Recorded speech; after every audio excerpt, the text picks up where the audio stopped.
Get your pop. Yes, we got it. That is exactly what we needed. Now we have a nice intro for the 2-Minute Drill podcast, and cut. Oh hell, the mighty survivor of hell. Clap down from heaven to sail. Holy water that I scoop from the well. Fought tooth and a nail just to prevail. Monster ruthless as I move through the field. Feeling worried in a hurry like a 2-minute drill. To make a couple mil off a lucrative deal. Selling train of thought, name an artist who could derail. You never see it like a nigga hula hooping in jail. I got a friend smart as fuck, but he's stupid as hell. He swear to God ain't real, since it ain't no way to prove it is. Get your popcorn ready, ladies and gentlemen. The 2-Minute Drill podcast is back, and we're coming at you with the heat. This week's episode is a juicy one for you guys, and as you can see right off the bat, we got a little different setup for you guys this week. Jacob, where are we? We are currently in a gaming room. I can't disclose exactly where, but we basically had to break in this room. It's Easter today. Happy holidays to all you guys who are celebrating Passover, Easter, Ramadan, to all that. Hope you guys are enjoying your holidays. With that being said, we did have to break into this room because the other room we usually recorded was not available for today. This room wasn't even available, but we had to improvise. We broke in here. We got to get the episodes out. It worked out. Cool backdrop. We got a nice background. We added a couple of decorations. We hope you guys like. We don't have the headphones this time. We're sharing a mic, but we're working with what we got. There's too much to talk about for us to sit back and not post. We got the playing tournament. We got the playoffs. Last day of the regular season. Odell Beckham finally signed with the team. So yeah, I'm super excited for this week's episode, and yeah, Cyrus, talk to me, brother. Listen, I just got back from Israel. Okay, how was that? It was great. It's Israel, but you're sun-kissed. Huh? You look good. You're sun-kissed. Thank you. Mm-hmm. Little chippy on the nose, but bit, yeah. I'm a little tired, but that's not going to stop us from banging out another fire episode. Nothing's stopping us, I'm stoked. baby. It's playoff time. Yes, sir. NBA time. Yes, sir. Let's get it done, okay? All right, without further ado, baby, let's get into this shit. Right, To start the episode, we're going to go over our favorite storyline, okay, from the past regular season. And I think it's fair to say that there's only one storyline that stands above the rest, and it is the 2022-2023 Los Angeles Lakers, okay? Easily. If you want, you could take the floor. Before I get into, the Lakers and that whole roller coaster of a season, obviously the regular season has come to a close from, no teams having over 60 wins, which is insane, MVP matchup, probably one of the most bizarre MVP races we've seen in years. 2 players dropped 70 points. KD got traded. Kyrie got traded. The season from start to finish was just spectacular. And LeBron also broke the scoring record, which was awesome. So definitely a season to remember. But like Cyrus said, we're both agreeing that definitely the most interesting storyline to recap the regular season is the Los Angeles Lakers. And I just want to break down how hectic and how chaotic this season has been for LA. Starting off, coming into the season, not high expectations, but they started off 2-10. Nobody expected the Lakers, any team of LeBron James's, to go 2-10, and that was very surprising. Nobody expected that. And once that did happen, people just thought that they would fall off. Is LeBron finished? Is his career over? Is Anthony Davis going to get traded? There was not a lot of positive conversations surrounding the Lakers early off in the season. And then if you remember, Matt Ryan against the Pelicans, not NFL Matt Ryan, random DoorDash driver Matt Ryan, came in, he hit a game winner against the Pelicans or something like that, and that led to them being 2-10. Obviously, one game doesn't make much of a difference, but that brought some energy to that team, and it was regardless a slow start. They had a Westbrook, dealing with his shit. Russell Westbrook not fitting in with that team and that mold. Very questionable move by LeBron.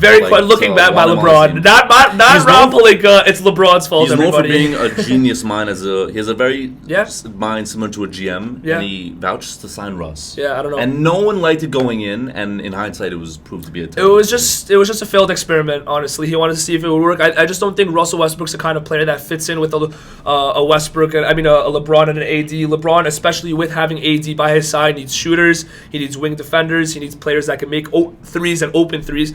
And obviously Westbrook's now with the other LA team and a little bit better of a fit, but yeah, Westbrook's still, no longer a conversation with the Lakers because he's out of there. But also looking at how, the Lakers at some point were doing so bad. And then they were like against the Mavericks. They were down 27 and they came back from a crazy deficit, came back from that. But regardless, they were still struggling heading into the All-Star break. Nobody was happy with Russ. They were calling Russell Westbrook a vampire, which is crazy. Like heading into the locker room, they said like, oh, Russell Westbrook's a vampire in the locker room. He's sucking the blood out of all of his teammates. They made him sound like this horrible guy that's just causing problems and he's a cancer or whatever.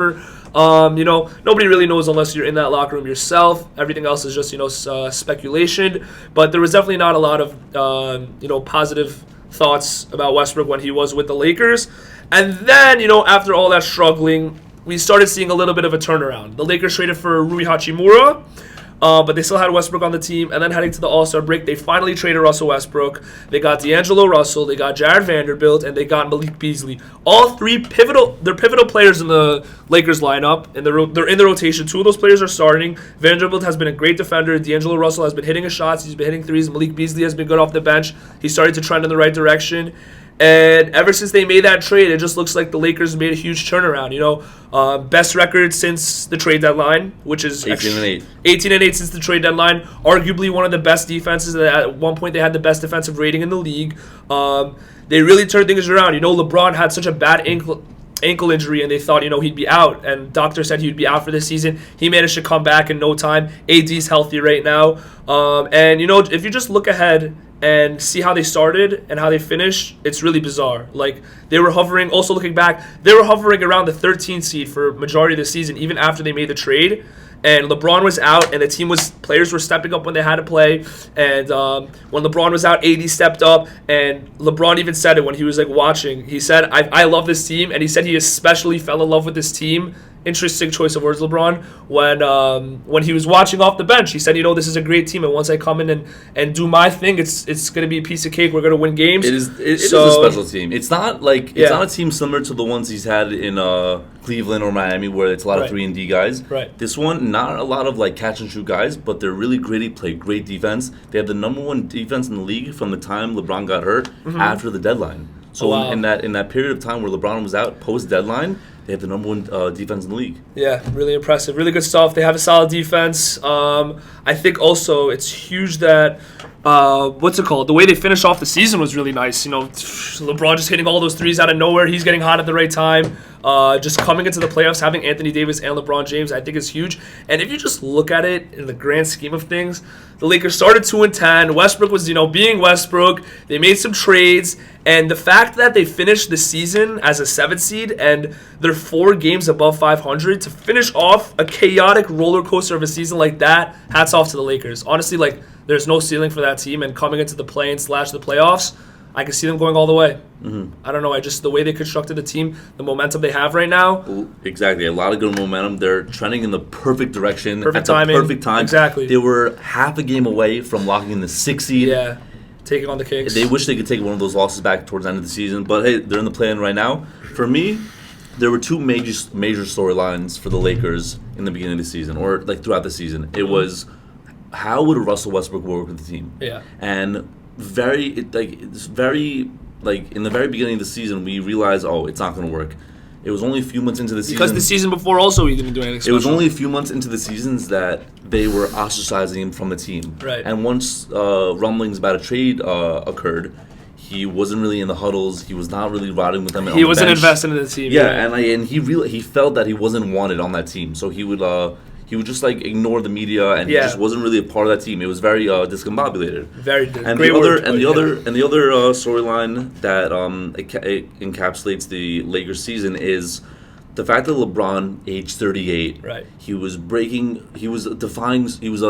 father time. He's breaking all these records. Yeah. He's showcasing that he's still that motherfucker. Straight up. But the team kept losing, and they had a subpar record. Yeah, LeBron was always doing his thing. Yeah, he was doing his thing, but even another example, he broke the scoring record against the Bucks or the Thunder? The Thunder. And the team loses. And it was such a great moment, yeah. And the icing on the cake would be to close that game, and exactly. They lose. And AD was like... He just had a cold shoulder. He didn't like that. He was very frustrated because he wanted to win. Right. But speaking of shoulder, they removed the shoulder they removed the heavyweight off the Lakers' shoulders, which was Russell Westbrook. All right. He's off the team, addition by subtraction. Remove him from the team. The team is noticeasably better. Great chemistry, like very Great fast chemistry. too. Everybody just fit in. They're having fun. Like Having fun. Austin Reeves went from being their 11th, 12th guy to the now third a option. bona fide starter. Yeah. And the team just works really well together. They have a lot of good role pieces who complement each other. And it went from LeBron doing his thing to the team losing to LeBron doing his thing, AD's doing his thing, the rest of the team is doing his thing. And now they are one game away from making the playoffs after they face the Wolves in a couple days on Tuesday. And the team, after a roller coaster ride of a season, they're turning in the right direction, and we both love what they're capable of doing come the postseason. Absolutely. And I think after everything they've been through this season, to finish off the season and make the playoffs and make a deep run in the playoffs and potentially win a championship, that would be the icing on the cake for LeBron's career, for LeBron's legacy. LeBron's just getting started. This is playoff LeBron. Playoff Zero Dark 30 mode, or whatever the fuck he calls it. Put your Instagram posts out or whatever you got to do, LeBron. But yeah, LeBron entering the playoffs is going to be a scary sight to see. And after seeing how his career has gone from year 1 to year 20, if he wins a championship this season, it wouldn't surprise me. And I think a lot of the opinions on who the GOAT will swing. It'll definitely swing the pendulum, and a lot of people will view LeBron as the GOAT if they make a deep playoff run. I just want to see that happen. And also keep this in mind. This is the first time, arguably, you could say, that the Lakers are coming into the playoffs fully healthy, at full strength, with LeBron, with AD, since the bubble. When they versed the Suns in the first round, or when they were in the play-in and trying to fight for playoff spots in years past, AD always had a fucked up foot. LeBron had some ankle problems. LeBron played in that series. Yeah, he played through it. Yeah. He came early. Right now, especially after that last game of the regular season, he's not that player that had a messed up ankle. He's looking more smooth. But you're right. Definitely like LeBron in years past, when he was with LA, was having a lot of trouble like staying healthy. That 1 year with the bubble was a great season. AD stayed healthy throughout, and they have an opportunity to showcase that again this year and show that bubble also. If they win this year, it'll also show that bubble win championship. It wasn't a fluke. They went through more turmoil than any other team this year. There's no asterisks. There's no asterisks. No way. Despite going through all this hardship, they've overcome it all, and they have a chance to win LeBron's fifth title. Exactly. That can even be up there as just as impressive as a championship as, beating the Warriors. Obviously down 3-1, that's historic. Nothing could do that. But in terms of the whole storyline and how it went down, definitely one of LeBron's most... We're getting ahead of ourselves, but LeBron, if you win it all, we'll be very happy. Let's keep it in the same direction. Let's go more towards the play-in games and the playoff games, but we're going to stay with the Lakers. We're going to talk about Lakers-Wolves. Lakers-Wolves, They play on Tuesday. I believe they're the first game in that doubleheader on Tuesday. Second game, So they're 7-8 seed. They're playing Tuesday night as we're recording. This is on Monday. They'll be playing tomorrow night along with the other 7-8 matchup, Heat Hawks, which we'll get into. But now that we're talking about the Lakers already, what do you think that matchup is going to go down as? Okay, so if we recorded this yesterday before the final games yesterday, before the final regular season game, I would have leaned more towards the Lakers. But after what transpired in Minnesota, Rudy Gobert brawls with Kyle Anderson on the bench. And their player, Jaden McDaniels, he punches a wall out of frustration for picking up his second foul. Their two best defenders are out for this playing game. And I think you combine that with the Lakers' recent good form, the Lakers dominate that game. Absolutely. They dominate that game. You said that before that game, you said you would have taken the Lakers. Either way, you're going with the Lakers. It would have been a little more close because Lakers games tend to be close. But now, especially with those defenders out, LeBron and Anthony Davis are going to do their thing. They're going to do whatever they want on the court tomorrow night. Absolutely. I think it's interesting how that all went down yesterday, and it obviously shows that the Timberwolves are having a lot of chemistry issues right now. Obviously, if you guys saw the last day of the regular season yesterday, what went down. That wasn't even the only fight. The Clippers had a scuffle on their bench, but what Rudy Gobert did was inexcusable. I don't know what exchange was going down in terms of what they were saying, but to punch your teammate like that, and it was a sucker punch. That was but if it's true what they said, go get a rebound, go get a bucket. Still, you shouldn't get so triggered to the point where you want to hit your teammate. It's child behavior. It really is child behavior, definitely. And honestly, if you look at it, Rudy Gobert they sent him home. They sent him home from that game, and they won. Cat did his thing. Anthony Edwards did his thing. Close game, but I think they're better off without Rudy Gobert, honestly. It hurts that they lost Jaden McDaniels. It's not the end of the world that Rudy Gobert is not playing for that game. But whatever the case may be, LeBron is hot. The Lakers are hot. And I honestly don't see the Wolves winning this game. The only way the Wolves can possibly win this game if they're two star players, Karl Anthony Towns and Anthony Edwards, just happen to go off. And if they both drop 30, if the Lakers are struggling, and if they're not hitting their shots, then maybe there's a chance that the Wolves pull off an upset. But the way things are looking, Wolves are trending down. Lakers are trending up right now. This is the Lakers' game to lose.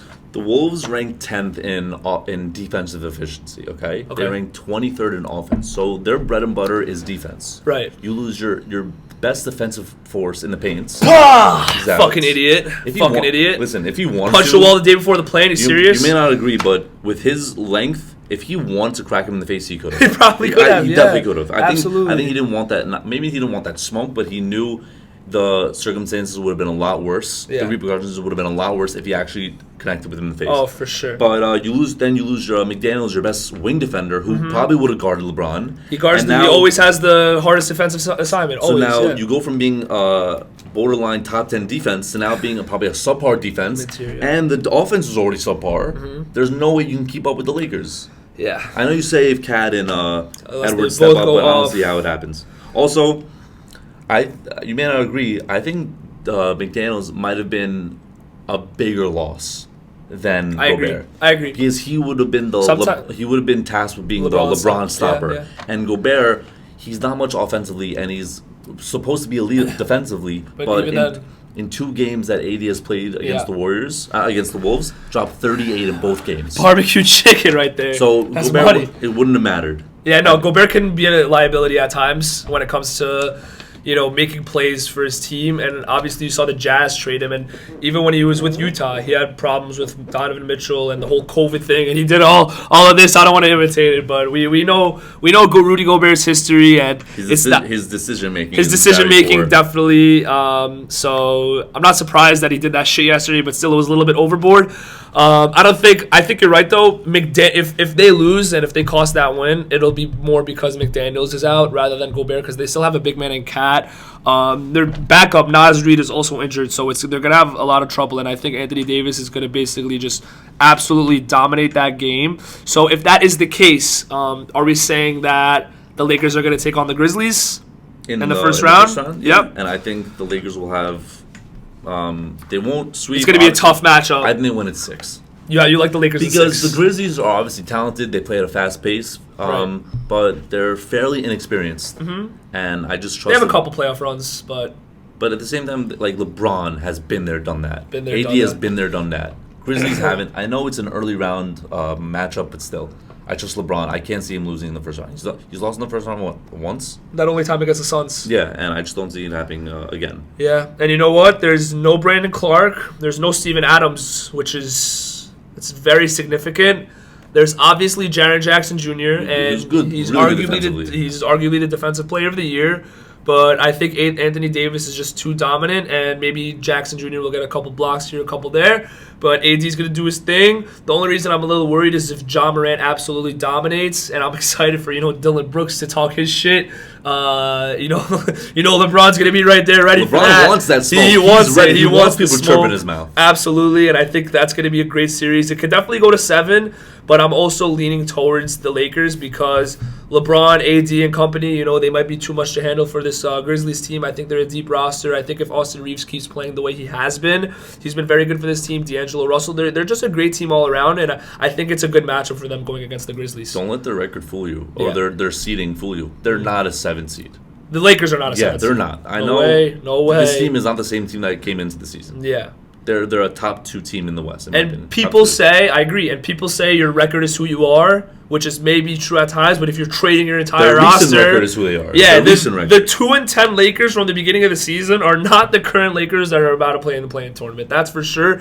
That's going to be a hell of a series if they do go up against the Grizzlies. I think you're right. With the Lakers' momentum and, as great as a Grizzlies team they are inexperienced, and LeBron has the right pieces around him to make some noise this year in the playoffs and moving forward.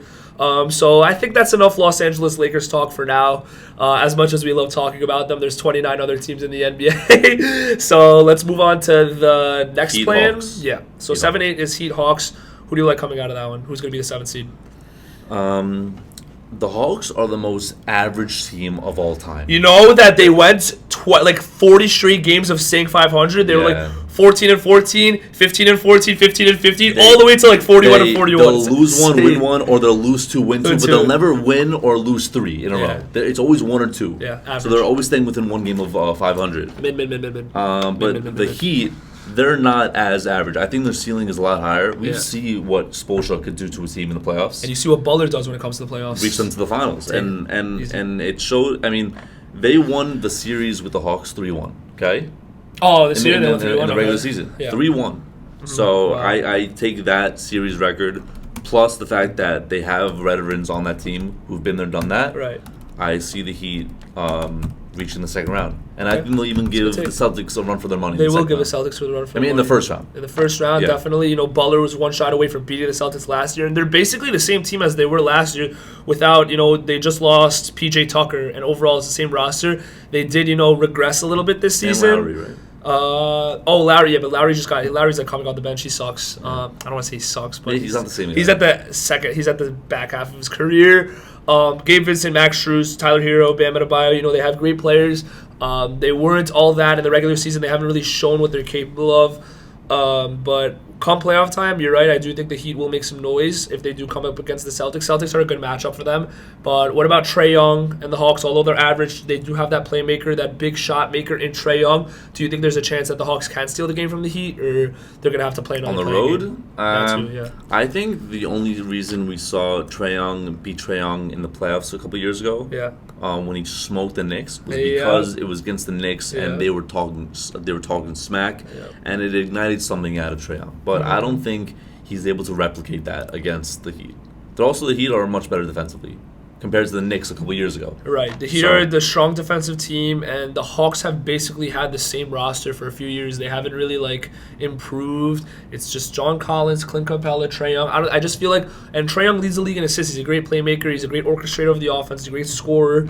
I just don't think the Hawks have enough. The Heat have playmakers. I think Butler, now that the playoffs are coming, he's going to step it up a little bit more. He's going to turn up. He could easily average 30 in the playoffs, and for all we know, they could fucking beat the Celtics. I don't know. Joe Mazzulla, the Celtics head coach, you know, I'm not going to say, oh, he's inexperienced, because obviously he was with those Celtics teams, but, you know, Eric Spoelstra definitely has the upper hand in terms of the coaching battle in the game of chess that they're going to be playing, and if the Heat do outcoach the Celtics, then it can be an interesting series that does go to 7, and I'm super excited. Bro, it's the fucking playoffs. Like, I'm just so happy. This is so hype. Like, we're talking about all these series. We go through a long-ass regular season, and we finally this is what we're here for. This is what we're here for. I think the first round is going to have a lot of exciting series. So, now that we talked about the 7-8s, let's just break down what we think is going to be the 9-10 matchups and who's going to end up as the A seed. Okay. So, we said in the West that the Wolves are going to lose, and let's just run through this quickly. Between Pelicans and Wolves, who do you think?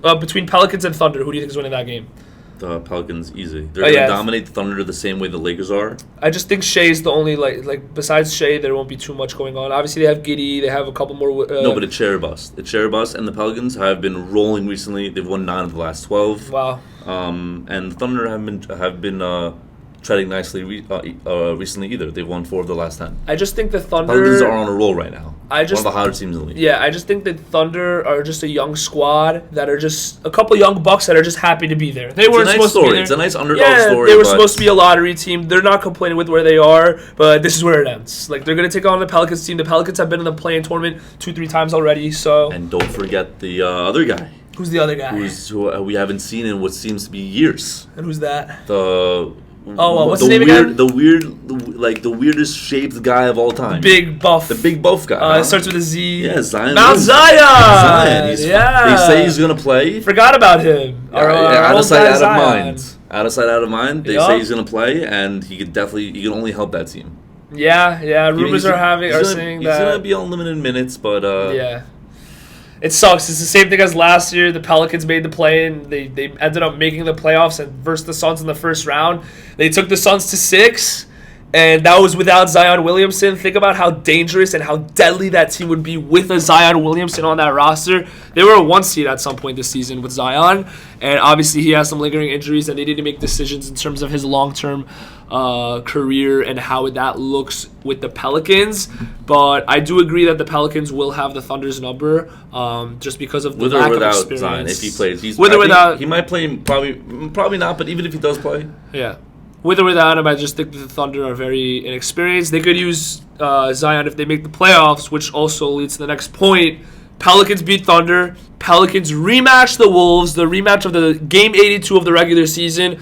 Do the Wolves win the game again? No. The Pelicans will get their revenge. Yeah? And you never know. McDaniels is not going to be out. He's not going to be playing either. McDaniels out. I think Gobert will be in for that game. He's going to be in for this. Yeah, he's going to play. But that game was very close, and the Wolves closed it out. But they went to that fourth quarter with only a few minutes left. The Pelicans had a chance to win. They ultimately lost, but I think they bounce back and win again. Okay. They win the second time. Yeah, I mean, they don't have the Timberwolves this year won't have play-in MVP in Patrick Beverly, if you remember what happened last season to close it out for them. But I personally do think that although Pelicans are solid and they were close to winning that game, I think the Wolves win that game again. It'll be, in my opinion, Wolves at the 8th seed, and they'll be taking on the Nuggets, which also, obviously, the Nuggets are probably going to win in 4 or 5 games. I think it'll be an interesting matchup because you have Karl Anthony Towns on one side going up against Nikola Jokic, and obviously we're not much of a big man enthusiasts. It would be fun to watch Kat and Jokic go back and forth in a first-round series and maybe even watch the Timberwolves, steal a game or two. Whether it's the Pelicans, whether it's the Timberwolves, the Nuggets are definitely moving on. So, wait, so the Pelicans win, they play the Wolves. And they beat the Wolves. We have the Pelicans winning. 8th seed. I have the Wolves winning that matchup. I have the same matchup, but I have the Wolves winning. No. I just think Kat and Ant are big playmakers. I like CJ. I like Ingram. I just think this is like a game that the Wolves will find a way to win, and the Pelicans without Zion won't have enough firepower. So regardless, they're going to be taking on the Nuggets, and it won't be a fun series for them. The Nuggets will move on. I don't know how much further past that the Nuggets will play, but either way, it'll be a cakewalk in the first round. Going on to the East 8 seed, so we said that the Hawks are going to lose to the Heat. And what do you think about Hawks' next matchup? Are they going to versus the Bulls, or are they going to versus the Raptors? All right, so the Raptors-Bulls playing game is my least of all the 4 games. Mm-hmm. I don't know if you agree. Yeah, I don't really. Yeah, it's Raptors-Bulls. Raptors-Bulls. I'm just going to give the nod to the Raptors because they're the better seed, barely. They're 1 game ahead. Yeah. I just want to see Toronto win. I don't care for the Chicago Bulls. I just think the Bulls have some good players, but they just don't get things done. Raptors have a good coach in Nick Nurse who won a championship. They have OG Anunoby. They have, who else do they have? Scotty Barnes, Pascal Siakam, Fred VanVleet. They have some playmakers. They have some people that can put the ball in the basket. So I do also think the Raptors will beat the Bulls. Raptors Hawks. Who takes that 8 seed and takes on the Milwaukee Bucks in the first round? I trust Trae Young to light it up. Yeah? He's not going to do it against the Heat. You have faith in Trae? Yeah. Trae Young, he's an exciting player. He can drop 35 and 15 if he wanted to. Yeah. I can see it happening, and this is not the Knicks fan in me speaking, but Trae Young, I just think that you've done a lot of hero ball in your career, and you've done a lot of carrying. I think this Raptors team is very deep, and they have a lot of players that could put up points, and as much as, I do expect Trae Young to drop 30 and 10 assists and does whatever he does in every game. And maybe if it comes down to the clutch, then Trae Young will probably close it out. But not only do I like the Raptors to win because they have a great player in Pascal Siakam and Fred VanVleet, I think that would be a solid matchup for the Bucks. Obviously, like I said about the Nuggets, the Bucks are obviously going to win that series too.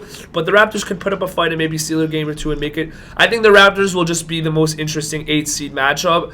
Whether it's the Hawks or the Raptors, regardless, it's not going to make a difference. Yeah, so, they're going to get whooped by Milwaukee. They're going to get whooped. Yeah. Okay, playing out of the way, all that nonsense out of the way. We talked about the 1-2s. Let's talk about the 3-6 seed and the 4-5 seed matchup starting in the Western Conference. Okay. And right off the bat, we'll look into the Sacramento Kings versus the Golden State Warriors in the first round of the playoffs. Talk to me, Cyrus. Okay, what are we thinking? Suns-Clippers. The Suns are a massive favorite to beat the Clippers. Okay, so we're talking about Suns-Clippers first. I said Warriors. Okay. He turns his brain off sometimes, guys. So it happens to the best of us. Warriors, Clippers. Kings. Warriors, Kings. I don't know if you noticed, the Warriors, Kings Game 1 tickets, historically high. I don't know why. It's because of offense. The final score for this game might be 135 to 136. Gonna be a lot of points, man. I'm not complaining as an NBA fan. The Kings have the most efficient offense of all time. Their defense is middle of the pack, right? But their offense is elite. Yeah, they average like 120 points a game this season. 120 points a game, and we already know what the Warriors are capable of offensively. They have 2 guys who can combine for 15 threes, okay, in any given game. and Jordan Poole can get you 20, 25 off the bench. And Wiggins just came back, right? Yep, Wiggins come back for the playoffs. They have Draymond. They have Gary Payton Jr. coming off the bench. Right, so Kevon Looney's. It's the championship team. This matchup really annoys me because I've been high on the Kings for a couple months now. Right. They were plus 15,000 to win the title like a couple months ago, and I'm like, guys, they're the 3rd seed. They have 2 stars. Take the Kings. Put like $10 on it. You'll win like $1,500. Their ceiling is really high, but their floor is also pretty low because they've never been here. The Kings haven't been in the playoffs in like 20-something years, 15-something years. So they could lose 4-1 in the first round. It's crazy to think about, but it's true. They could also make it to the conference semis, and I would not be surprised. I wouldn't be surprised. The Kings, you never know. They have the number 1 offense. They could get hot at the right time. They could also get really cold, but if their offense is rolling, which it has been all season, they could give the Warriors a run for their money, and they could win 4-2. But listen, honestly, screw it. I'm going to take the Kings to win 4-2. Also, I'll tell you, you know why? There's also the defending champions. I'll tell you why. Because the Warriors, for some reason, aren't the same team they've been on the road. Yeah. They have one of the worst road records, and it's important to know the Kings have home court advantage Game 7. And the Kings also have a loud crowd of a lot of fans that have been waiting for this moment for 15 plus years. And it's going to be electric. In Sacramento, those games are going to be electric. The series might start 0-2 Warriors, and then they win the next 2, tied 2-2. Kings won. Yeah. Win Game 5, Warriors win Game 6, and I think the Kings get it done Game 7 only because the Warriors can't get it done on the road. The Warriors definitely want to avoid a Game 7, but also at the same time, a game. Also, I don't think this Warriors team is crazy to think about. Have this same constructed team that has won 4 championships has never seen a Game 7 in the NBA playoffs except against the Cavaliers in the finals. Really? They always win series in 6. They always win series in 5. They want to win the series in 5 or 6. Obviously, if it goes down to the wire, you have a Stephen Curry that's going to make big plays and potentially win the series. And if they do overcome the road woes. And those road struggles, and in their last game in the regular season, they did play the Blazers and in Portland, and they scored 55 points in the first quarter. So maybe these road struggles are in the past. They're still playing at home, obviously, as well. But when you look at the Kings, also I love how it's a California matchup. We got 2 teams 2 hours away from each other. Should be a lot of fun staying on the West Coast. If you look at the Kings, as you said, best offense, not only this season, but in NBA history. Yeah, one of the best, literally the best offense since the NBA's been around. Coach of the year, definitely by a mile, coach of the year. They were supposed to be a bottom-feeding team coming to the season. Yeah. In the league. Mike Brown literally took a team of I'm watching this and I'm watching their highlights. I'm like, how is this team a 3rd seed right now? They have good players in Fox and Sabonis, but the fact that you're telling me this team is a 3rd seed is well because of their coaching. So Mike Brown, coach of the year, best offense in NBA history. They also have the clutch player of the year. They have the most clutch player, and that's also going to be an award in De'Aaron Fox in all clutch categories, all clutch statistics. De'Aaron Fox is number 1. He's making big plays for this team, and I expect that to continue coming in the playoffs. Domantas Sabonis is the rebounding leader. He's also the leader in rebounds in the entire NBA. So I just think that it's going to be an interesting series, and you shouldn't sleep on the Kings just yet. Mike Brown used to coach under Steve Kerr and the Warriors just a year ago, and now he's going up against them in the first round. He knows how the Warriors operate. He knows how that team moves, and he knows how that team is orchestrated. So if anybody knows how to beat a team like the Warriors, it's Mike Brown and the Sacramento Kings. And I also think that I'm choosing the Warriors. I think the Warriors are winning this series, but I want the Warriors to make it far. But the Kings win. The Kings may or may not win. Do you think if Mike Brown and the Kings do beat the Warriors, that Mike Brown is arguably a better head coach than Steve Kerr as well? It's really hard to assess Kerr. Right. Because how do you show your impact and your play calling ability when you have superstars all around, shooters of all time? Yeah, it's not hard to coach a team like that. Exactly. Yeah, he just along for the ride. Some might say. True. So that raises another question. But Mike Brown. No, I would still take Kerr over. You'd still take Kerr. So what if Mike Brown was the head coach of the Warriors for all those final runs instead of Steve Kerr? Would they still have 4 championships? They would still have 4 championships. So regardless of who the coaches are, they're just riding the bus of the Golden State Warriors. Who's that other coach when Kerr was out? Luke Walton. Yeah. And they went undefeated or some shit. They had a crazy winning streak. Doesn't matter. Coaching doesn't matter. If you're a team like the Warriors, coaching doesn't matter. Exactly. But Mike Brown displayed how great of a coach he is when he went to the Kings. Like, if Steve Kerr was to coach the Kings, would they have been a 3 seed the way they are? Would not be. So I think that shows how much of a great basketball mind Mike Brown has. Yeah, you could argue that the same way how LeBron could take a team that's in the basement, Right. a trashy team, to the finals, same with Mike Brown. He can coach young, underskilled guys. Yeah, and make them hungry. Exactly. He coached LeBron and young Kerr LeBron might at be some better points. for coaching higher value players. Right.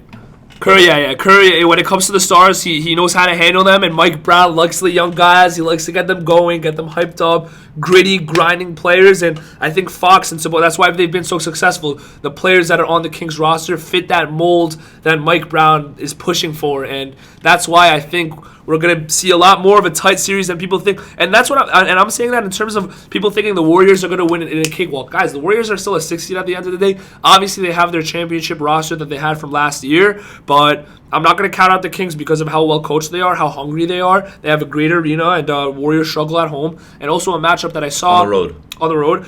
Fox and Curry, head-to-head matchups this season. I think they played against each other 2 or 3 times, if I'm not mistaken. Fox averaged 25, 4 rebounds, and 8 assists with great shooting splits. And Curry against the Kings and De'Aaron Fox averaged 36 points a game, 6 rebounds a game, 5 assists a game, and 6 threes a game on 50% shooting from the three-point line. So Curry's been comfortable going against Fox. Curry's been comfortable. Everyone on the floor in this game is going to get their numbers. Yeah. It's going to be record-breaking. It's going to be a lot of numbers. It's going to be a lot of offense, a little defense, and as an NBA fan, I cannot complain. That's for sure. All right, let's move on to 4-5. Clips 4-5. Yeah. Clips Suns. Clips Suns. What do we like? Oh, and before we move on to that, I just wanted to mention, based on what we're saying, based on what I'm saying, because you said you like the Kings, I'm saying if the Lakers do win and beat the Grizzlies, and then the Warriors win, Warriors-Lakers would verse in the next round, and that would be an all-time rematch series. from the play-in. Yeah, rematch from the play-in, bro. Imagine LeBron and the Lakers going against Curry and the Warriors. That would be historic, and it would definitely go to... that would be an NBA fan's dream. I don't want to get ahead of myself, so...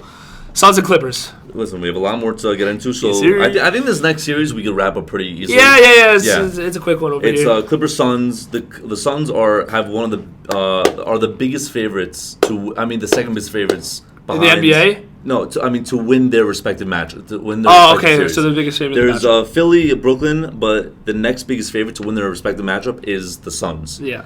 They're playing against a team that won't even have Paul George. Paul George is out. Paul George is probably not going to be playing in the series. Yeah, he's not going to be playing. Pivotal player. And the Suns are 8-0 once they signed Durant. In the 8 games that they played. When Durant is in the lineup, they're yet to lose. Yet to lose 8-0. You just got to give it to the Suns. They're unbeatable right now. Are you gonna give even 2 games to the Clippers?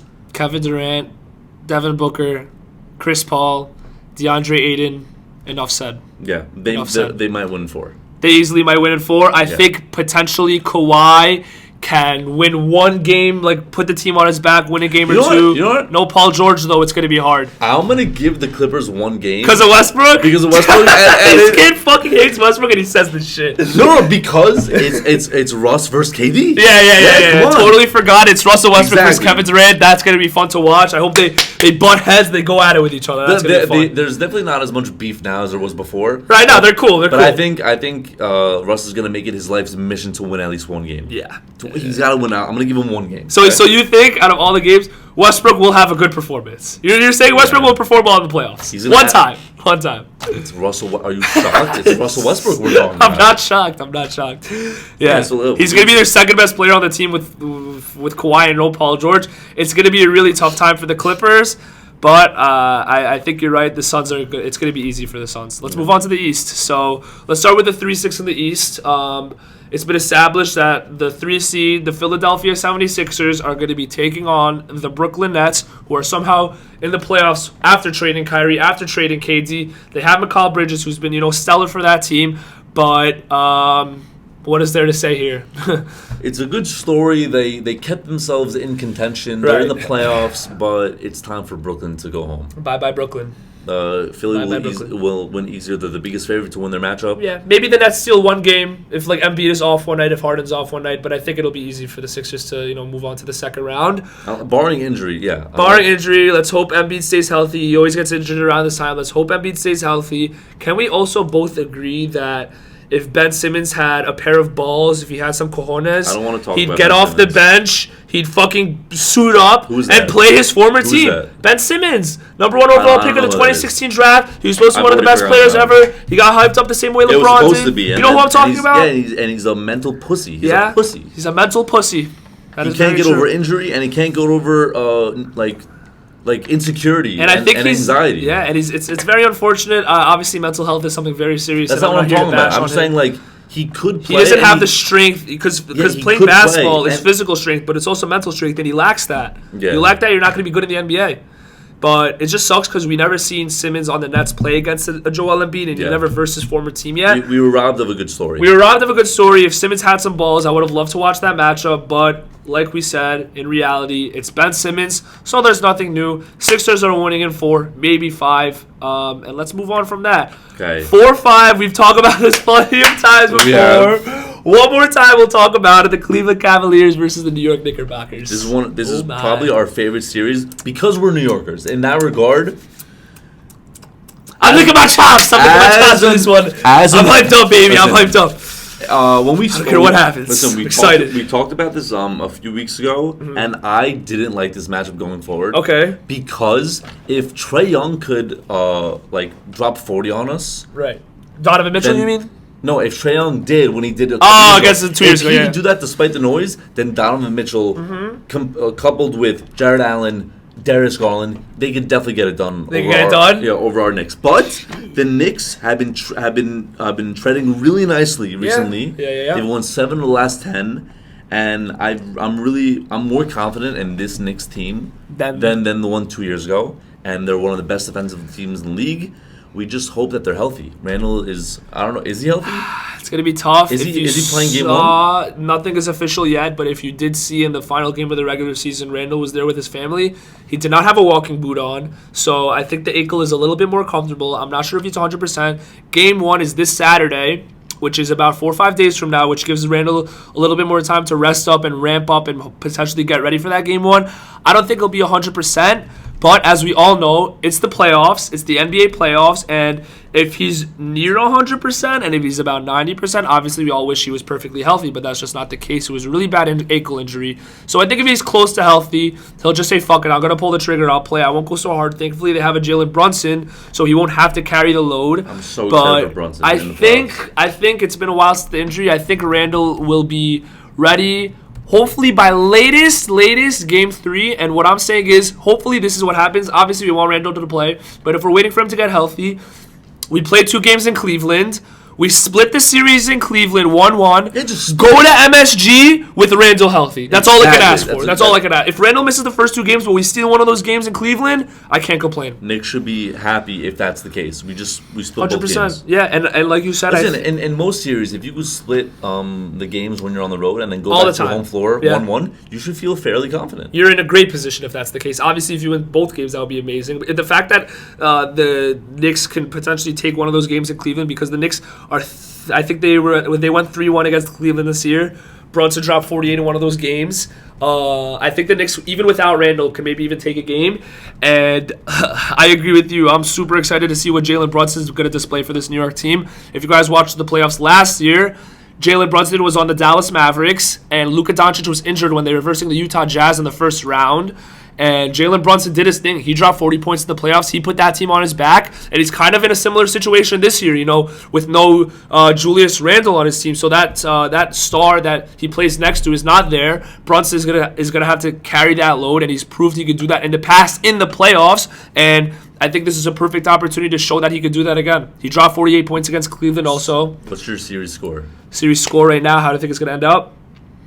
as a Knicks fan, I'm using some logic but some bias. Knicks in 7. Knicks are going to win in 7 in Cleveland. Same exact thing. It's just what's going to happen. It may be Cavs in 7, it may be Cavs in 6. If Knicks do win, it'll be in 7 in Cleveland. I think Brunson is going to turn up. He's going to not only play the way he's been playing in the regular season, putting up 24 points, putting up 6 assists. He's going to elevate his game, and he's going to have more offensive responsibility. And, when you compare the playoffs from last time, Quickly was a rookie. Toppin was a rookie. These are players that are going to have higher roles. And something even bigger, Mitchell Robinson didn't play in the playoffs against the Hawks at that time. Now they have a Mitchell Robinson who in their last game got 20 rebounds, 14 offensive rebounds, and 7 blocks. He's capable of putting up those numbers, catching lobs too. We need Mitchell Robinson to be the defensive anchor for this Knicks team, and if he can lead that defense and get stops and take on Evan Mobley and Jarrett Allen and block Donovan Mitchell when he drives in the paint, I think the Knicks are in a great position to potentially win this series. They have everybody healthy. Hopefully Randall's there. You have Hardenstein. You have Grimes, who's been playing great defense, and he's been knocking up threes. 30. We haven't even spoken about Barrett yet. Obviously, Barrett hasn't turned into the player we thought he would so far, but he's still a 17, 18 point per game scorer. He'll knock down a couple shots for you. So I'm excited. I think after that was the last series we were speaking about right now, I think when it comes to all the playoff series, that's going to be the most exciting for sure. It's going to be fun to watch. I would say it's the closest of the 4. It's box office, bro. That's literally box office. I think it might be the closest of the 4. Because if you compare the other 4 or 5 seeds, we just said that the Suns are going to blow by the Cavs. Yeah. Kings Warriors is obviously going to be great too. It's a different kind of series. It's a different kind of series. The Kings Warriors, that's very offensive minded. Yeah. This one is defensive minded. 2 top 5 defenses. Wow, yeah. The Knicks are up there with in defense. Their offense has been pretty fluid as of recent too. So it's definitely, as a Knicks fan, whether or not you're a Knicks fan, as a basketball fan, it's just going to be a series for the Bucks. It's going to be super fun to watch. And hopefully the Knicks don't fold. I trust Tom Thibodeau to, coach this team into potentially going to the second round. So we'll see what happens. If they do go into the second round, they would play the fucking Milwaukee Bucks. But that's where our season ends. Yeah, let's count our wins for now. Let's win one series for one game at a time. Yeah. We'll take it from there. That is our official play-in / playoff preview. Hopefully you guys enjoyed that. And before we move on, so now we're moving on from the NBA a little bit, and we're going to talk a little bit of NFL. It's fucking April, and we finally got some good NFL news. Talk to me, Silas. Something happened. Something finally happened. Something hit our phones. Yeah. Odell Beckham Jr., one of the most exciting receivers of all time. One-handed catch. Yes, sir. He's not with our New York Jets. He's not with your New York Jets. He's not with my New York Giants or your Dallas Cowboys kids. Yeah, he was supposed to visit New York on Monday. Today. Yeah, today. He was supposed to be there today. And then a Woj bomb hit. And a Schefter bomb. A Schefter bomb. Now he's going to the Baltimore Ravens. Out of nowhere. It's a 1-year, $18 million contract, 15 years guaranteed. Okay, so let me break down that contract for you. Exactly. So $15 million guaranteed, $13.8 million is in a signing bonus, which is guaranteed money for him. He has a $1.1 million base salary, and he's going to get $3 million in reachable incentives, probably like receiving yard incentives, catches, games played, or whatever the case may be. But yeah, Odell Beckham Jr., not only did he get his bag, but he's a Baltimore Raven. So what do you think the outlook is for the Ravens and their offense heading into next year? Okay, so if you look at the past 6 seasons, the Ravens haven't had 1,000. They've had one 1,000-yard receiver in the past 6 seasons. Okay? Hollywood Brown? It was Hollywood Brown. He had 1,008. Okay, 1,000 just made it. Okay, normally they have guys who get 700, 800 yards. Okay, because they're a run-based team, and they have Mark Andrews, who's technically their best receiver. He's their number one option to throw. Yeah, but they haven't had a great receiver in a while, okay? And a guy who's capable of getting well over 1,000 yards. Right. Odell could be that guy, okay? He very much well could be that guy. But I don't like it from a financial standpoint in that you're supposed to pay Lamar that kind of money. You franchise tag him, which is what you're saying when you franchise a guy is that we don't want to break the bank for you, okay? Yeah. We'll strap you for 1 more year, but we're gonna pay you your $30 million, $35 million, but we're not paying you your $40, $50 a year, $50 a year. But we'll break the bank for a regressing wide receiver that's in his 30s, injury prone. Hey Odell, here's $18 million. Hey Lamar Jackson, fuck you. It makes no sense. Odell has missed so many games the past few years. Yeah. And he can't play a full 17 games. And yet, at his age, 30, you give him $18 million a year. He was supposed to get a bargain-based deal, or like a prove-it deal, where you This is their prove-it deal, I guess. like you're supposed to pay him like $5 million a year. No other team was offering more than 11, which was how much I kind of expected him to sign for. Top money, Right? And that's what he was going to get if he played for New York. But Baltimore just said, "Hey, we'll give you all this money. We have leftover money because we didn't give it to Lamar. We'll give you all this money." And from a business standpoint, Odell's going to take that kind of money. For sure, absolutely. The $15 million guaranteed. And from a business standpoint, I don't see why Odell doesn't get it. They're also on a winning team. Ravens aren't bad. Yeah. So they could contend. So he will win some games. Okay, but what's the outlook with Lamar? What's going to go down? Does this potentially change Lamar's decision? Because last night, I don't know if this matters, they were at Live last night. Like, they found a blue, like, they were getting lit together. I saw that video. It had to be a celebration of some sort. Did you see that video, though? What was it again? It was just a video of, like, Odell, like, he's, like, dancing. Lamar is like this. Yeah. He's not having a good time. But I noticed they FaceTimed also. So they could be happy about the partnership, but I think Lamar should be happy about it. You give him a receiver. I read a stat. The Ravens have never drafted a Pro Bowl receiver. It's insane. You know that? Never? They've never drafted a Pro Bowl receiver. I mean, maybe Bateman could go down that route at some point, but I don't know. I just think that that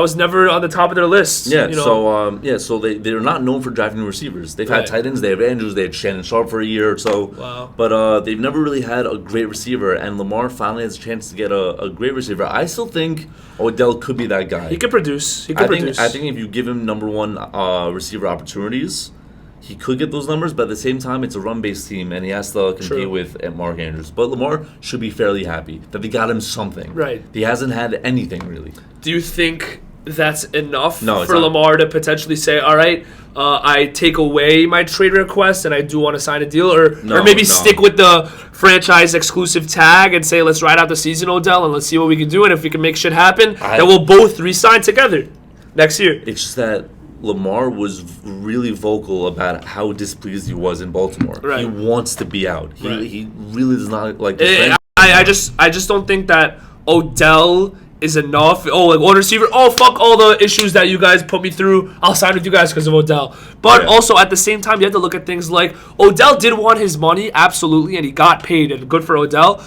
Odell has definitely spoken to Lamar Jackson before he made his negotiations, before he signed that contract. They obviously have had conversations. We're seeing their FaceTiming, and they're going to the club together. So he must have gotten a green light or something from Lamar saying, hey, listen, if you sign Odell, you think so? Maybe I'll just say fuck it and we'll run it for a year. I don't think you think Odell is like, hey, I'm going to sign with the Ravens. What do you think? And Lamar just said, have fun with Tyler Huntley. Like, there's no way that Odell took all that money, but at the same time would want to catch balls from Tyler Huntley when he could potentially get the ball from fucking Lamar Jackson. So I don't think the Ravens organization respects Lamar enough to get his approval for the deal. True. They franchise tagged him. I don't think him giving the green light mattered in their decision to sign. But you don't think it mattered to Odell either? You think it doesn't? You think Odell signed that contract under the impression that it might be Tyler Huntley? No, he got the bag. He did it for the money, in my opinion. True. But the man wants to play some football. He could have played with.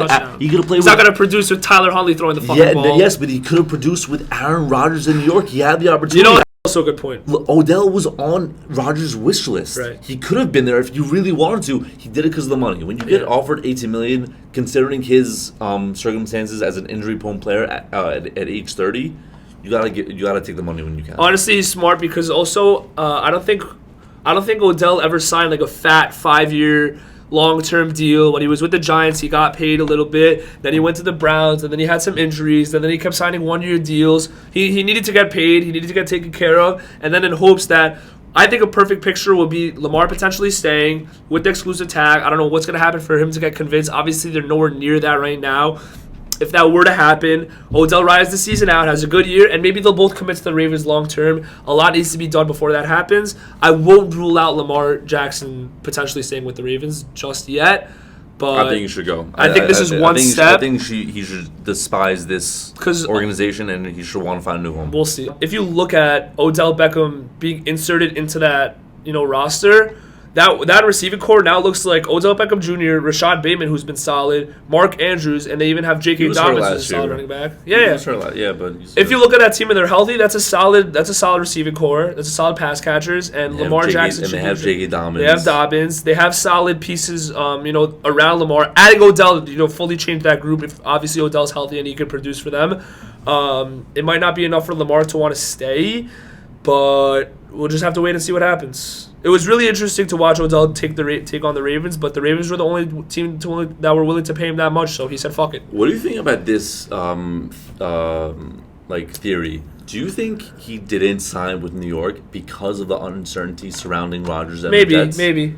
Yeah. Okay, so if that's the case, the Jets have to hurry the fuck up with this No, deal. but then also last night or the night before Odell signed, he went to the Jets and said, "This is how much the Ravens are offering me. If you guys want to match it, I'll come to you." And the Jets just weren't willing to pay him that much, and maybe that's because of Aaron Rodgers. So I know you said he wouldn't want to play with Huntley, and that's why he signed with the Ravens because he knew Lamar's there. What if you don't think it's a similar situation with New York? He didn't want to play with Zach Wilson Potentially, because maybe wasn't confident that Rodgers would sign. Yeah, but he just wanted the bag. But that's what I'm saying. Quarterback is a factor. As much as it is, regardless, they both suck, but I'd rather Huntley than Zach Wilson. There was definitely a lot more to it, but I think in Odell's mind, the final decision maker was the fact that the Ravens were offering him $15 million guaranteed, and he took that and ran. He said, "Fuck everything else, whether it's Lamar or Huntley." Obviously, we hope it's Lamar in the end of the day because I don't know. I just think he's better off just staying with the Ravens, especially because they got Odell, and it would be fun to watch that duo. I think they would have a good chemistry, and Lamar would connect with Odell plenty of times throughout the season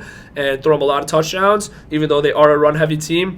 But even if they do, they're not necessarily all of a sudden favorites in the AFC. The AFC is still stacked. So it was fun to talk a little bit of NFL during this time with basketball going on and stuff. So with that being said, let's go right back to basketball, and we are going to talk about the top players entering the NBA playoffs. And with that said, there's a lot of criteria when it comes to players entering the playoffs and what we're ranking them. I'm not ranking players.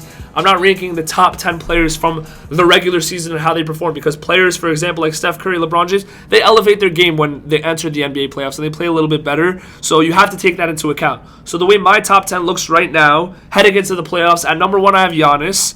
Right after Giannis, this is a hot take, and this was a hard-ass list to make. Number 1, Giannis. Number 2, Anthony Davis. Number 3, Steph Curry. Number 4, Joel Embiid. 5, Jokic. 6, LeBron James. 7, Kevin Durant. 8, Kawhi Leonard. 9, Jason Tatum. And at number 10, this was really tough. At number 10, I put Donovan Mitchell. And I know everyone's going to think this is crazy. My honorable mentions at 11 and 12 that were right there, that they just missed it and probably interchangeable with Mitchell. John Moran and Devin Booker, they're right there. They're top 10 playoff players, but they're not in my top 10. Okay, so 2 things I noticed from your list, your very flawed list, is that Morant is an honorable mention. Okay. And if you saw the way he played in the playoffs last year, he was good. He had highlights and he dropped 30 games. I know. I don't care. And you also missed out the crown, the GOAT, the king from the top 5. Because this isn't the king from 2017, 2016, or whatever. This is the king of 2023. Pick a year that the king has played. He's still the king. I know.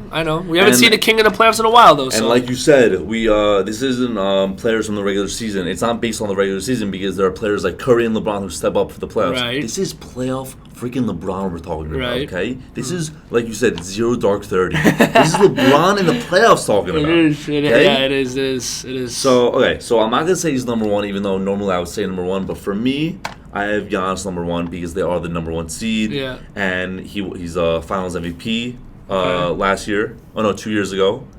And 2 years ago, yeah. And yeah, he could play both sides of the court, and he could just dominate in any facet of the game. So I'm going to give him number 1. LeBron number 2. I'm going to give Durant number 3 only because he scares me. He's so good in the mid-range. Okay. And the fact that he has other guys on his team like Booker, defenses have to pay attention to those guys. Similar to when he was with Curry and Klay Thompson in the Warriors. He's just going to do his thing. He's going to drop an efficient 30 point per game. And so I have Durant number 3. I have Davis, very questionable. Davis is number 4. You have as number 2. Yeah, but I have Davis at number 2. We both think that because we think he's going to be healthy and he's not going to disappoint. He has a tendency to disappoint, and then he dominates and then disappoints. I think we both think he's going to dominate. Really, the way things are looking, I think he's going to dominate, and that's why I have him even above LeBron, because LeBron is going to do his thing. He's going to take it and he's going to turn up in the playoffs, but AD's going to be their main guy in offense. And as badly as I wanted to rank LeBron higher than that, I just couldn't do it. And I think looking into it, if Anthony Davis stays healthy and he is dominant the way he is, he can be number one. He can be right there with Giannis. Exactly. He can be right there. He has the talent for it. Yes, he has the talent. Yes. But yeah, Curry's going to round to the top 5 only because he's Stephen freaking Curry. It's Steph Curry, man. He just won a championship. He's Finals MVP. He's fresh on a championship of MVP. And then I have Morant at number 6, only because of what I saw him do last year. So you have fine, that's fair. But I agree with. I see why you say that. But also, I'm looking at what Kawhi's done in the past few years and what I've seen him do in the playoffs. And also Jason Tatum, who's taken his team to the finals. I would have over John Morant and even Donovan Mitchell. But where would you rank players like that, like a Kawhi, like a Tatum, even James Harden? And there's players like Brunson, Sabonis, De'Aaron Fox. But those are obviously in the second half, and like top 15. But yeah, I just think there's so many wing players that are in the top 10 that are going to make noise, like a LeBron, like a Durant, Kawhi. It's going to be fun. We got a lot of playoff performances. And like you said, it could flip flop in any way. Yeah. From the top of the list at 1, 2, 3, or like 8, 9, 10. But because we've already gone through so many wings, I'm gonna have to give some kudos to the bigs. Yeah. I'm gonna put Embiid at 7, Jokic at 8. Yeah. And I'm gonna do another wing at Tatum at number 9, and then. Call me crazy. I'm gonna give SJ the final spot. I'm gonna leave Kawhi out. That's crazy, man. That's crazy. Even SGA over a player like Drew Holiday. SGA puts up the points. He's a big bucket getter, but he's young. They're a 10 seed. I don't even count that. I'll count Lakers because they're a 7 seed. He's a top 5 scorer in the league, and he's their entire offense. The next best guy is Giddy, who's averaging like 15 a game. Yeah, he is carrying a lot of that load, but I've never seen him do anything in the playoffs, which is why this is a playoff list. And it's because if you're saying something like that, then I would put Embiid at 1 and Jokic at 1. And it's crazy to say that Embiid and Jokic are the top 2 players from the regular season, and they're the top 2 MVP favorites. But when it comes to the playoffs, we're putting them at like 4, or 5, or 6, and 7 because we've seen other players like Curry perform in the playoffs. We've seen Curry, Giannis, LeBron, Durant, Kawhi. We've seen all these players do their thing and win championships in the playoffs. And I don't want to give it to these guys yet, but they're definitely up there. But I just see Anthony Davis as that guy that'll finish as 1. But we both got to say it's definitely right now entering the playoffs. Giannis is undisputed number 1. He deserves the nod. Yeah. He's been there, done that. And it can be LeBron too. I don't know, but I can't give it to him yet. I wouldn't be surprised if he's going to have to prove it. Listen, he's going to have to prove it. I think by the time the playoffs ends, LeBron's going to re-solidify himself as the number 1 guy. Yeah? As number 1 guy. Oh, okay. Yeah, as number 1 guy. Okay, to wrap the show, we're just going to go over our finals predictions. Who we think are in it and who we think the winner is. Okay. What do you have? Right before the playoffs start, we just want to set this in stone, on video, on recording, everything, lock it in, lock it down. The Milwaukee Bucks will make it out of the East, and they will verse, get ready for this, the Los Angeles Lakers in the NBA Finals, and the storyline will be completed, and LeBron James and the LA Lakers will defeat the Milwaukee Bucks in 7, and LeBron will win his 5th NBA championship. Am I crazy? I think I'm crazy. I like being crazy. You're either crazy is fun. You're crazy or logical, but what I agree with is that I have the exact same thing. That's great. We didn't even talk about this. I swear we said let's figure this out and talk about it on the show. If you're crazy, then I must be hallucinating. Yeah. Because I agree. I think this new Lakers team is 7 seed. Come on, baby! They have a tough path. Let's go. So I'm looking at the path. They're going to have to play Memphis. They have to survive the plan. Then Memphis, then Golden State, and then Denver or Phoenix in the next round, in the 3rd round. But then they're going to go through all that because this Lakers team is not the same team we've been looking at throughout the entire year. This is a 50-win Lakers team, man. At least 50 wins. And then they're going to face Milwaukee. And we've seen LeBron against Milwaukee. He knows how to beat Milwaukee. Yeah. They know how to defend Giannis. Giannis versus AD would be, that'd be a shit show. And then no one's going to have an answer for, you can't put a Holiday on him. Yeah. I mean, what do they have? Tucker? Tucker's too small. Hell no. Tucker's not even on the Bucks anymore. He's on the Sixers. He's not even winning. Fine. They have no other big wing body to guard him. Yeah. So I'm going to give LeBron the nod. He's gonna, like you said, he's going to win his 5th title. Okay? I think he's going to win his 5th title. I think this championship, it could, solidify his legacy. Even if he already has nothing to prove, but he still has haters and doubters right now. He'll silence all those motherfuckers too. Everyone has doubted that guy, LeBron James. He's the king. A lot is going to change from now until June when Absolutely. the finals wraps up. But Absolutely. just like how the season will wrap up in June, we're going to wrap up this episode right now. Okay? Yep, that's a wrap for this episode. 2 Minute Drill Podcast, episode 7. Thank you guys for watching. And like we say every time, leave a like, leave a subscribe, click that subscribe button, leave a comment, and comment whatever you guys want. Just comment whatever the fuck you guys want. Me and Tyus were talking, and for you local guys, we are thinking of starting to bring on guests on this show. So if you're gonna comment something, comment who you want to see on the 2 Minute Drill Podcast with Cyrus and myself. With that being said, that is a wrap. So enjoy the rest of your day, enjoy life, enjoy everything. Hope you enjoyed, and we will see you guys in the next episode. And peace.